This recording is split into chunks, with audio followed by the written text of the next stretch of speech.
Hey everybody, welcome back to the channel. Of course, we've got another album review today. Today we're talking about Christian metalcore band Gideon. Let's take a listen.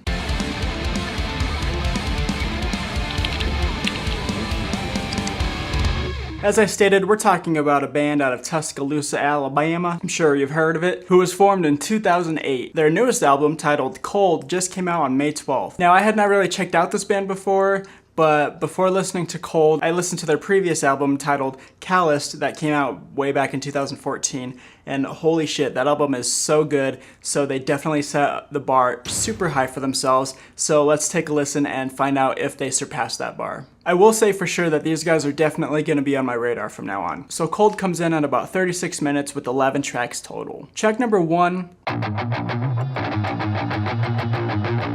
is called Champions, and right away we get this classic metalcore opening riff where once you hear it you just know that something big is coming. And then the first vocals we get on this track is the singer Daniel McCorder, I think is how you say his last name, just screaming a loud and angry go. Already these guys are showing us that they're not really messing around with these really energetic and fast-paced hardcore style verses. The chorus in the song is really good, the vocals don't seem overproduced or auto-tuned, and it just has a really raw vibe. And one thing that I will say right off the bat is that I'm getting a big Texas in July vibe from this song, and I am definitely on board already. I love the end of this song where typically a band might go into a third chorus and then end it after that, but they actually give us this like false ending where you think that the song is over, and then they just come charging right back at us with a super slow tempo breakdown where they scream, "Change your world, dare to be," to take us out of this one. Overall, the song is about seizing the moment and leave behind something that is worth calling a legacy. Track number 2. Cursed. I really like the effects heavy guitar in the beginning of this one and throughout the verses. There's a lot of flanger in there.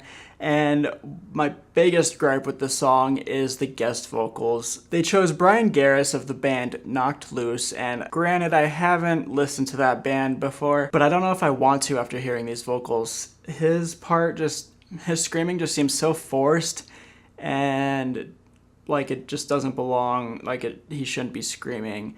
And I don't mean to offend anyone, especially the singer himself, but I'm just really not feeling it, and it feels super out of place, and it just takes me completely out of the song. They do have some really cool chanting parts throughout the song that are going to be pretty fun live. Other than the guest vocals that I wasn't a big fan of, this song is still pretty aggressive, and it is talking about just being cursed and those around you being affected by this, said curse. I do like the lyrics where he says, "Blame it on the bad luck, baby." Like, that whole little section is pretty cool. Track number 3.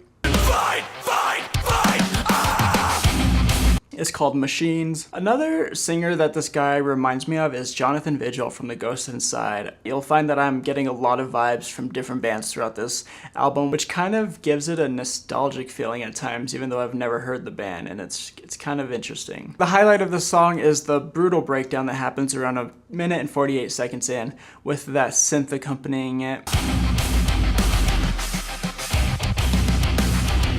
And the lyrics leading up to it are like fight, fight, fight. It just really gets you pumped up. I like a lot of the screaming during the chorus, even though the lyrics themselves aren't that great. And we get another super aggressive ending to this song, and I really dig that riff at the end there. Freedom is track number 4.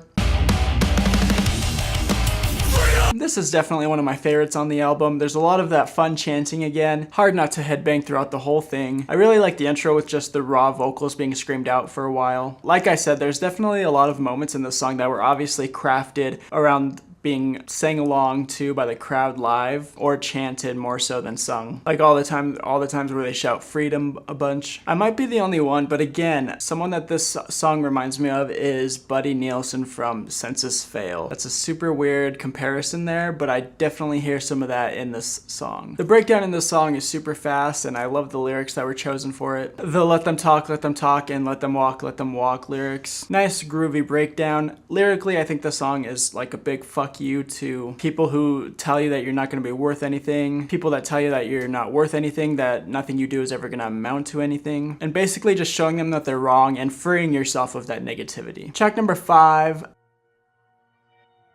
The Game. I love the intro lead guitar that they choose for this one, where it feels like it's super far away with all the reverb. I wish that lasted a little bit longer, but I'm not gonna say I'm disappointed by the huge resist and conquer lyrics that come pounding in after it, as well as the angry guitar riffs that come in and interrupt it. This is the first song that I've really noticed the lead guitar, and they crafted some really great riffs for this one. Again, I like those resist and conquer lyrics, and they use them again to ignite the breakdown. And during the breakdown, they have this weird, like, siren-ish synth playing behind the breakdown, kind of going from side to side, that gives it this really big, ominous feeling. We're treated to another breakdown at the end of the song, and again, they're just really good at portraying that anger and aggression. Track number 6. Oh, it's feeling a little chilly in here. Cold, the title track, is just an instrumental, but boy is it good. It kind of makes you think of what they're trying to express here. So far, we've gotten 5 tracks of just anger, aggressive, heavy, fast music, and then they get this. It's super slow and just sad. I'm thinking it might be saying, like, yeah, I have all this anger inside, and I want to yell to get it all out, but also deep inside, I'm sad. I think that the song definitely does a good job of portraying that sadness, and I just love the melodies and everything that happens in the song, and my only gripe with it would be that it's too short. Track number 7, right back to being heavy again. This one's called Watch Me Sink. This song has a pretty typical metalcore chorus. The lyrics are obviously about looking up to someone or being super close to this person and them kind of just slowly evolving and changing into someone that you don't really know anymore, or not that same person that you looked up to. So much to the point that you have to question whether they were real or not. As if you didn't think that they could get any heavier, they come in on Watch Me Sink with one of the most intense breakdowns that have shown up on the record so far, which I think is a little bit weird because the chorus is also one of the softer ones on the record, so there's that nice juxtaposition between those two segments. Anyway, the lyrics leading up to the breakdown are, pick at the scabs of my wounds so they never heal. I ask myself if you were ever real. I always knew you would run. You are my last setting sun. Presenting us with this tragic and angry memory of the person that's being referenced to in the song. Pulling Teeth is the 8th track on the album.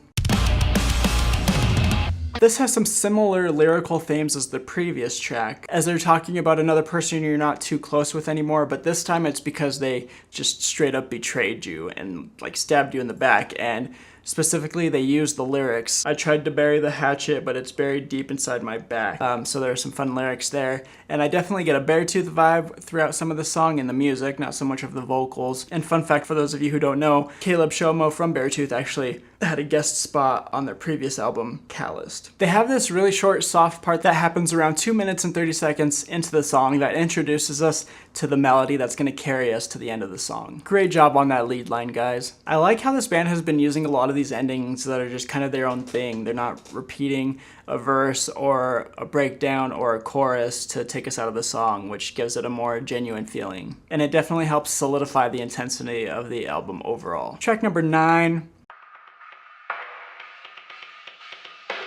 Walk Alone. You're definitely going to be headbanging throughout this song. They just make it so easy. This is kind of a sadder track as it talks about walking alone, becoming a renegade, because basically you've encountered too many shitty people in your life, and just accepting the fact that you've chosen to walk alone in this world. You were born this way and you'll die this way. Like I said, this feeling of dread and despair. I think some of the lyrics in this song are a bit too obvious, might be the word that I'm looking for. Leading up to the breakdown, he says, if you don't like the way I'm living, just leave me alone. I don't know, it seems a bit childish to me. Overall, one of the weaker tracks. Scapegoat, track number 10. This song has the fucking moment. It has the moment for me on this album. The moment. I'm already going to just skip ahead and show you what I'm talking about. Just take a listen. You have no power, racist coward! What did you just call me? Holy shit. This breakdown just comes right up from behind and punches you in the balls. I love the blunt lyrics here. You have no power, racist coward. I mean, come on, I'm pretty sure most bands would just dance around being that blatant about what they're trying to say to people or who directly they're talking to, especially when it's kind of talking about a big group of people, but Gideon just comes in and tells it like it is. This was the part during the record where I pretty much just rewound it 10 fucking times just to keep listening to it over and over again. It is just so great. That being said, the song overall has some of the most daring and well thought out lyrics on it. The lyrics are definitely just calling out people who live to judge other people and asking them like, what gives you the right? This is a beautifully crafted song and it kind of defines the record for me. Last but not least, Thick or Thin is track number 11. I was almost upset that they didn't end the album with Scapegoat because that was such a good track and it would have been a great note to end on. But Thick or Thin actually comes in and plays that role really well. I just love the vocals during the choruses.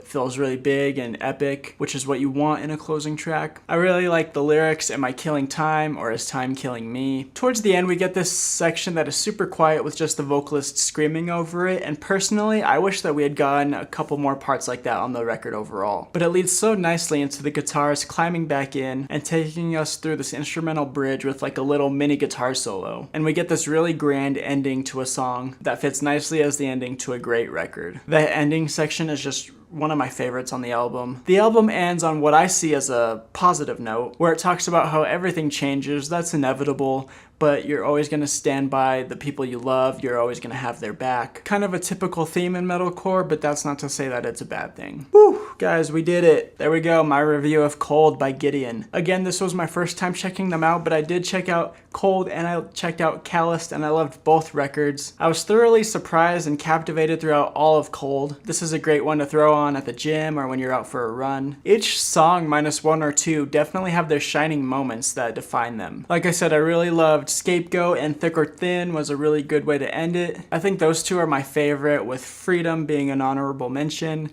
If I had to choose a least favorite or two, I would choose Walk Alone or Cursed. Cursed obviously because of those guest vocals that I've already discussed.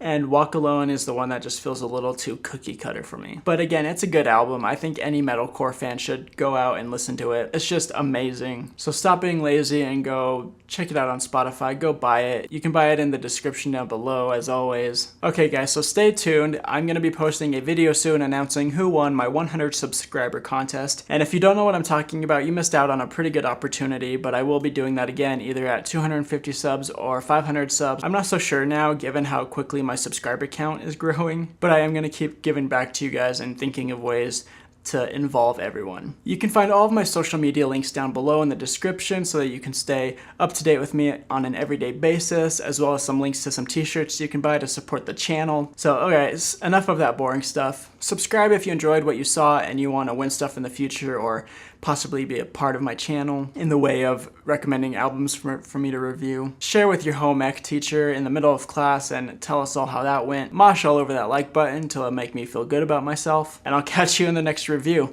Rock on.